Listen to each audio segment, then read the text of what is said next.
On this episode of Things That Matter, we're going to talk about the pastor as a leader. So stay tuned.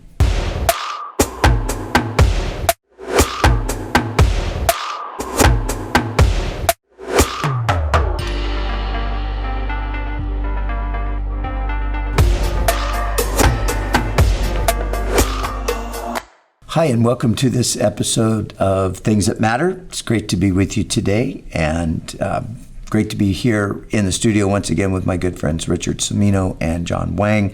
And we've been having this conversation for a while now about pastoral ministry. And as we continue on today, we're going to be talking about the pastor as a leader. And, pastor is a very specific word, right? We're talking about shepherding the flock, feeding, tending, taking care of God's people. But a shepherd also leads. Yeah. And in my experience, I've found that that's something that we really need to step into. You know, sometimes there's a reluctance. I know even in my own life, there was a season where I was reluctant to kind of step into the leading role, like to really lead. And the Lord really pushed me. He said, look, you're pastoring, that's good, but you need to lead. Mm-hmm. And so I think that's a topic that I think it'll be helpful for people to consider. So. Yeah. And I think the best place to start is asking both of you, what is your definition of a leader? And also not only defining what leadership is, when you're thinking about taking God's people somewhere, like where's the destination? Mm-hmm. Because obviously that's going to show up in how you do ministry, whether it's preaching or counseling, leading missions trips. There's obviously a destination that you want to bring the people ultimately. And so, if we can just start with you, Pastor Brian. So, how would you define leadership, and we'll take it from there. I think simply it's to you want to take people where God wants to get them to, and so I think there's different there's different aspects of that. There's of course the individual person who your leadership is going to be used in their discipling process. God's going to help them get from point A to Z through the leadership that you're going to give them. I think that also, of course, we lead by example. Scripture says to lead by example. We live a godly life. We seek the Lord, and we trust that God, uses that as other people observe, and they say, well, I want to be like that. But I think a really important thing about leadership is vision. I think, a leader is a person who has vision and executes vision. And I know for me, in my, younger days, I was a little bit reluctant to step out and to lead. I was happy to pastor. I was happy to just, here I am with this flock, and this is all wonderful and good. But when it came time to really kind of let's launch out and to do some things, I was hesitant. And the Lord, through a process of events, got me to the point of showing me I want to take you somewhere. I want to take these people somewhere. I want to take this congregation somewhere. And you're the guy that's going to lead it. Yeah. So it was a combination of vision, God giving me vision, and then faith to execute the vision, which would bring the people along. And that can be challenging too, right? Because you just can't assume that just because God gave you vision that everyone's going to line up and say, hey, we're there with you. So there's that element of inspiring the people, not only casting the vision, but also inspiring. Yeah, and for me, a lot of that came more through sort of example. It's like, okay, God gave me vision. I'm going to start to execute the vision.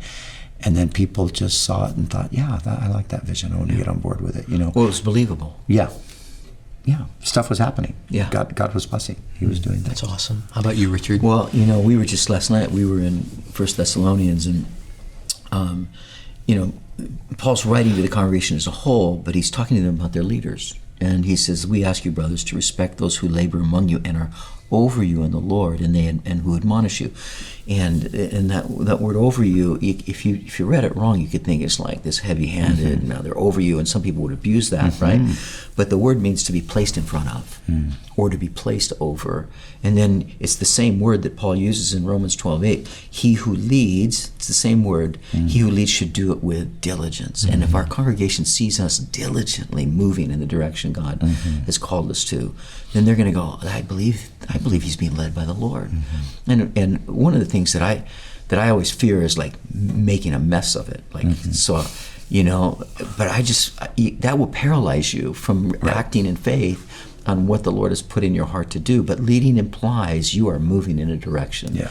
He who leads, that means you're going somewhere, right? Yeah. So we want to lead them through the scriptures, obviously, but we want to lead them somewhere in the gospel. We want to lead them into a gospel mentality, and we want to lead them into the mission that God has for us. And I've always admired that about your vision. Like you've not been one lacking vision. Yeah. Well, and I really feel, and I kind of can see it, and you guys probably can recognize this as well. Have you ever noticed, like, certain ministries and churches, it's pretty clear what their vision is, and it's that and I kind of connect that back to leading. So God's leading this, even a whole congregation, in kind of a certain direction. So the ministry just has a flavor to it. It has something about it that is really the result of the leadership. Yeah. It's the vision God's given them, and they're imparting that, and that's the ethos of the community that develops. And, with us, it wasn't intentional, but the Lord developed a missions culture. And that was because he did that with me. Yeah. And, I was the last guy looking to go do missions. I wasn't really even on my radar so much. And suddenly the Lord's pushing me into this. And that, like I was saying earlier, I was a bit reluctant. But as I just took those steps of faith, and then the whole thing began to develop. And now, 30 years later or whatever, people will say to me all the time, like, I meet people all around the world that were like, they're connected back to you and back to Vista. And how did that happen? So, it's just the vision God gave us. Yeah. Yeah. And then just with leadership too, it's not just the destination, but also the process and how you're getting the people to where you believe that the Lord is wanting you to lead them, right? Because, we've seen people in history that, we look back and we say, man, they were full-blown dictators, but you ask them, hey, were you a good leader? Absolutely. Yeah. I was a great leader. Yeah. Or you've got people that are just taking it, they're running ministry like the corporate business world. Yeah. And whether it's, like uber micromanage everything, or they're just so hands-off that people are just left to kind of figure out on their own. And you ask them, are you being a good leader? Yeah, absolutely. This is our leadership style. And then, for us, I am so thankful that we've had a model of a servant leader. So in the process of leadership as well. So how what do you look for to say, what? I'm leading the way I'm supposed to lead. This is a healthy way to lead, and these are the things that I look for to gauge successful leadership. Well, Jesus is the great example, not to be cliche, but he is the ultimate leader. And you watch how he led 12 guys made of the same stuff you and I are made of, and I think of... because I tend to be like, if I see something, I want to start moving in that direction. And God has had to help me figure out how to move with great heart in that direction, but to do it in a way that doesn't like run over people. And so that some of it is like God training our own hearts to be a lot more like Jesus in the way we lead. And but then I think it is like Brian was saying, it's like, I need to move in the direction. Jesus he was headed someplace, and he says, come with me. If any man come after me, right? That's the deal. So, but we want to be leading, we want to have a vision that he's given to us. And I really do believe that people catch that vision as we move forward in that vision. And I just don't want to oversell vision, I don't want to undersell vision, and I don't want to compel people to like, you got to see my vision. I just want to have vision and trust the Lord and go forward. So I that's the only way I've learned how, like, when I felt like, when you were in our high school group, I just felt like we were supposed to take teams of kids to England, right?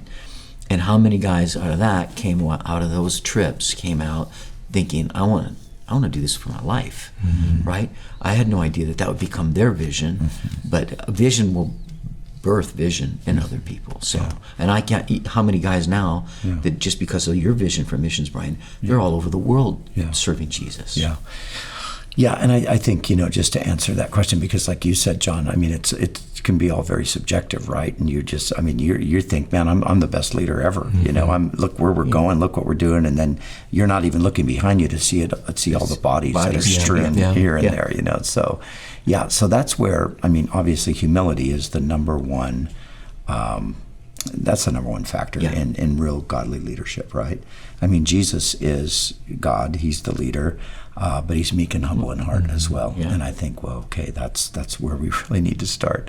And I think in order to really have an honest, objective view of our leadership, we have to let other people speak into our lives. If we can't just tune everybody out or turn a deaf ear because they're saying what we don't like, or whatever they're challenging us. I mean, we got to have a certain amount of vulnerability to say, am I doing okay, or is this good, and a certain amount of reality where we look and see, like, we might be doing a lot of these things, but there's a lot of wreckage around here too, and that's not God's plan. So, I mean, it's a. It's to put it like Paul Tripp put it, I mean, it is a dangerous calling, and in this leadership, because you can lead people, you can lead them the wrong way. Cliff. You can lead them over a cliff, So, man, and humility. I just finished reading through Second Chronicles again, and man, it's just unbelievable how almost every single king succumbs to pride. And, many of them just from the get-go, they're prideful and they don't trust the Lord. Some of them have a season of trusting God, and then they prosper and they get blessed and they start being successful, and then they forsake the Lord. And, just a very small number of them actually maintained a humble dependence on the Lord and actually, succeeded throughout their entire reign. But I look at that and I think, Lord, this is just what we're made of. We're just made of this broken stuff that is inclined toward this. So God help us.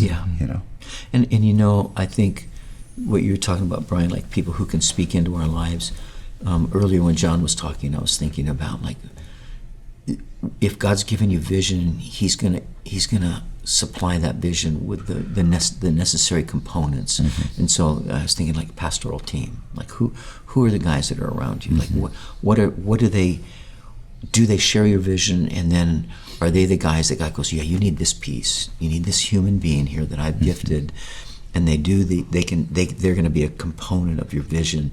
And I think that's a real important part of vision. If it's really the Lord, He supplies those people to come around you and to not just cheer you on, but to lift up your hands in it, and to also, like, run with you in it. And people say, well, man, you've been going to Costa Mesa. What's it like? I go, man, I love the vision, I love the mission, I love the team. It's like I see how God has supplied you with such great guys, like this guys that are sitting here working with you in here. I mean, like, you have a vision to get content out. It's like God's giving you a great team of guys to do that. So I think part of vision is like, well, if God's giving you a vision, He's going to give you these other things. And the hard part is when you don't see those things. Well, then how do okay, God, well, I'm not saying this might not be your vision in a long run, but right now I've got to scale this vision back and not be visionless, but here's my thing. And I do think that, there's a danger, and I think younger guys are susceptible to this, is, like, man, you got to have vision, you got to do this, and then so you can kind of come up with your own vision, and you sort of think, well, this is it, and of course it's all about you're going to do amazing things, and you're going to be successful, and God, has His ways of getting us through those things, but I think, it all starts quite simply. And I remember, and I've even shared this in certain contexts before, I remember for myself, in the very earliest days of ministry, every year, at the end of the year, I would I would cast a vision for the year to come. And it would just be things that God had put on my heart. And I remember for maybe 3, 4, 5 years, it was all pretty much the same vision. You know, we're going to gather, we're going to seek God, we're going to worship him, we're going to preach and teach his word, and we're going to just see God's blessing. That was the vision, you know. So here we go, 5 points, this is what we're going to do. But then I remember the Lord started to add to that. So one year I got up and kind of the same old thing. This is what we're going to do. This is who we are. This is what we do. But this year I feel like the Lord wants us to do this. And sure enough, it was like that would be the component in the year to come that God would bring in to kind of expand the vision, you know. And that happened pretty consistently to where suddenly it's like, wow, we went from this, sort of this 3 to 5 point vision that we'd operated on for maybe 5, 7 years. And all of a sudden, man, the Lord's given us, 10 point vision, 15 point vision. It was just like expanding, like, okay, you're going to do this and you're going to do that. But it's interesting because it was, in a sense, it was all subjective, right? Because I was just feeling like, I think the Lord wants us to do this. But then I was having to take the step of faith to say, okay, we're going to do it. We're going to launch out. And with hindsight, I can say most of the time I was sensing that, we were going in the right direction. Yeah. And part of leadership is also investing in the next generation of leaders. With your method of leadership, how are you identifying and investing into who the future leaders are going to be? And I just recently picked up J. Oswald Sanders' book again, Spiritual Leadership, and that's such a classic. And in chapter 2, he's talking about the need for leaders, a next generation of leaders. And as I was reading through that, I was thinking about like just how we all know that God is the one who calls and ordains people to leadership. And yet, at the same time, when you read Acts chapter 6, and the apostles told the church to look out from among yourselves guys that meet these qualifications so that we may appoint them over to this business. And when Paul wrote to Titus and he said, hey, listen, here's the reason why I left you in Crete, so that you can appoint elders in every city. And it really struck me. I mean, that is a responsibility that God's given us as leaders, to identify people and to see God's hand on their life and to start investing into them and appointing them into places of leadership. And that was one question I asked Richard when we were in Scotland a few days ago. Our friendship extends more than 3 decades. And one of the things I asked him was like, gosh, there were all these high schoolers in the high school ministry at Calvary Chapel Costa Mesa when I was there. Why me? You know what I mean? It's like out of all these other people that he could have tapped and said, hey, I want you to come and start meeting with me every week. I didn't see leadership qualities in me, but there was something that you saw that you not only invited me to your house, but then you and your wife Valerie started pouring into my life. And then fast forward, then all of a sudden Brian Brodersen comes into my life, and I'm thinking, man, there's all these other people, but yet there was something that you said, you know what, this is a guy that's worth investing in. And it's not just my story. You both have stories of people that are just like me, that you were able to identify certain things and to invest in. So what are those things that you look for, and what does preparing a new generation of leaders look like for the two of you? It's a good question. I know, kind of the short version of what we talked about over a great breakfast at Batch in Dundee is that you become obvious, whether it's over in a short period of time or a long period of time. It's like you're just sitting and you keep looking out the same window every day, and then suddenly stuff's growing. And it's like, oh, look at that's popping up over there, and it's still growing, and it's still growing. And nothing else around it looks like that at all. And you just go, oh, that's these guys. Like, out of that group of guys that you know and you grew up with that are now pastoring, it's like people go, how did you raise them up? How did you train all these guys? I said, I just stood there and watched it happen. You couldn't miss it. You would have to have been blind to have missed it. And I'll tell you, it's never been like that season. It's like you see one, You see another one over here. It wasn't like, oh, in 3-4 years' time, there was this garden that just grew up in front of you. And I think sometimes that's hard. I think your exposure to so many people around the world has given you access to see so many people growing up. And you are like the king of opportunity, man. You've always challenged me in that. Like, I've just been the one that's like, what if it gets messy? Like, I don't know what mess is. Like, you just like, let's try this. Like, maybe you should go. Maybe you are the guy. But then there are those ones just like, that's not a maybe. You're the real thing. Yeah. You don't even guess about this, right? Yeah, and like you said, I mean, and we all believe this. We all believe that there is a very specific call that God has on people's lives. And I think what the Lord does is he just moves those people into our line of sight and says, okay, I met with a 24-year-old guy today and hired him. And because it's just obvious, he's just brought this guy, through a process, through other friends and ministry. This guy, God's leading him. And so I'm just, in a sense, identifying. And I do think that the Lord, I remember when I was living in London and I was, God was calling me back to the U.S. and I was really, I wasn't happy about that. I didn't want to leave. And in my mind, I had kind of had this picture of, and literally I was on the streets. I was, we were doing music, we were outreach, I'm preaching the gospel to hundreds of people in Leicester Square. And I'm thinking, I'm going to leave this and go do a desk job. And I remember that was my, sort of battle with the Lord.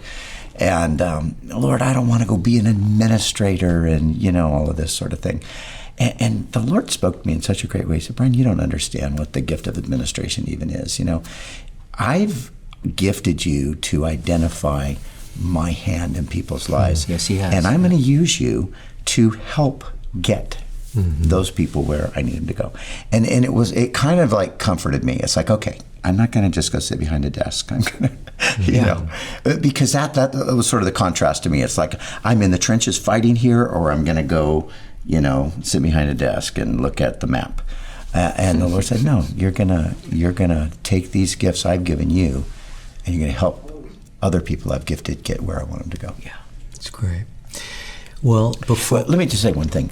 But, in all of this, and I think we always have to come back to the supernatural element and all this stuff we're talking about, I mean, this is a God stuff. Yeah. That's in the end, that's really what it is. Well, we can't make it personalities, like those churches where they have personality tests, they come in, and this year we're hiring only whatever these 3 letters mean, and I've heard that. I mean, like one of the guys that's our young adult guy, he came out of a church and he applied at a church and we're only looking for, and it was this personality testing, and they're looking for the outcome that had these 3 letters that identified certain personality things. That's all we're hiring right now. It's like, I mean, I just looked down and went, what? What is that? What is that? I don't know what that is. Like, what's supernatural about that? Yeah, nothing. Yeah. So anyway, well, before we finish, I for sure want to give you guys an opportunity to share any words of encouragement or just thoughts, as we've got people that have been in leadership for a long time that are watching this broadcast, and you've got a whole new generation of guys and ladies that the Lord has positioned as newly positioned leaders. So what would you say for the person that's been a leader for a long time, as well as the new up-and-coming generation of leaders, that pastoral leader word of encouragement? Well, I would say to those guys that have been leading, and ladies, keep doing it. Just keep going, and be open to stepping outside of the comfort zone. Get out of the box. Maybe I mean, maybe you've been leading in one way for a long time. Maybe God's got something different. A few years ago, I've been kind of going to similar places around the world for a lot of years. A few years ago, I just said, Lord, do you want to send me somewhere else? I mean, I'm really comfortable in all these places you send me. They're really nice places. And sure enough, suddenly God starts pointing me in some different directions. So all that to say, let's just stay open to how God would want to use us to lead. Yeah. I know Valerie, this coming fall, she's doing a conference called Influencer, and she just felt like, man, this is not the normal fall thing for me. It's usually to get the thing ready. And she goes, I just have such a heart, though, to see women know how to be influencers and in their spheres of it. And she has this real sense of like, this is not what I normally do. And yet I'm so excited to see her stepping and moving, like really like driving in that direction. And I'm challenged to go like, Lord, show me something that you want me to do that's outside of, because look, we're in Dundee. We go to the same place every morning for breakfast. It is the best place in town. It is the best place in town. But if it ain't broke, don't fix it. That type of thing. I love routine. I love getting settled in. I love getting a deep groove, that I'm in. But again, being around people who are going to think differently than you, I think it's inspiring. And don't get stuck. Don't get isolated from people. Don't get in a rut, because you'll get discouraged in ruts. Yeah. You do get discouraged, and I think there's maybe a lot of guys that have been leading for a long time, and they're just in a rut and they're discouraged. Yeah, and get a bunch of young people around you, and just do stuff. I would say that's one thing. I know, and Rich, you and I have talked about this. I mean, we've got these guys in our son's age and all, in their 30s and 20s. And man, I'm saying to these guys, hey, look, when I was your age, man, I was going around the world. I was doing stuff. Get out there, go for it. You can do it. And just, sometimes it's just encouragement, But a lot of times too, it's like, hey, let's go do this together. And then, then they're like, wow, man, well, that was I know great. Our congregation they're stirred by me going with you to Creation Fest. They're stirred by me going with you to Scotland, with going with John to Scotland, going to Brazil. They're stirred. You can see they're going, our pastor's going. Yeah, and look what you did. You went to Dundee, and then you went home and you sent JD to Dundee. Yeah. And now you got a guy from Metro on the ground in Scotland ministering. You two just went and did you guys went and did how to exposit the scripture to a bunch of young adults in Scotland. That is amazing. Yeah, it's awesome. It's awesome. Yeah, that's vision and leadership. Now we got a young girl who's praying about going there for 2 years. Oh, that's great. Yeah. And I would just say, for those that are the new generation of leaders, to not disconnect from the guys that have been in leadership for a long time.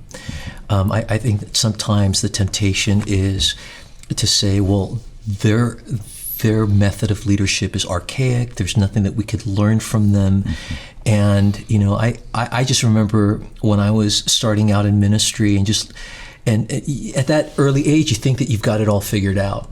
And then you look back with hindsight and you realize, gosh, you know what? I didn't know as much as I thought. And so I am just so thankful that not only has this friendship lasted for so long, but I think that one of the reasons why it has lasted so long is I feel like as you both are growing as leaders and becoming more and more like Jesus, I'm at a place where I feel like I'm always learning from you guys. And that has only made me a better leader. It's only helped me. And so for the next generation, it's great for us to be talking about all of our ideas with our peers, but don't disconnect from this heritage of the men and women that have gone before us and have modeled just Jesus-style ministry. So I'm deeply thankful for the both of you. All right. And I'm thankful for the both of you too. And thank you for joining us for this episode of Things That Matter.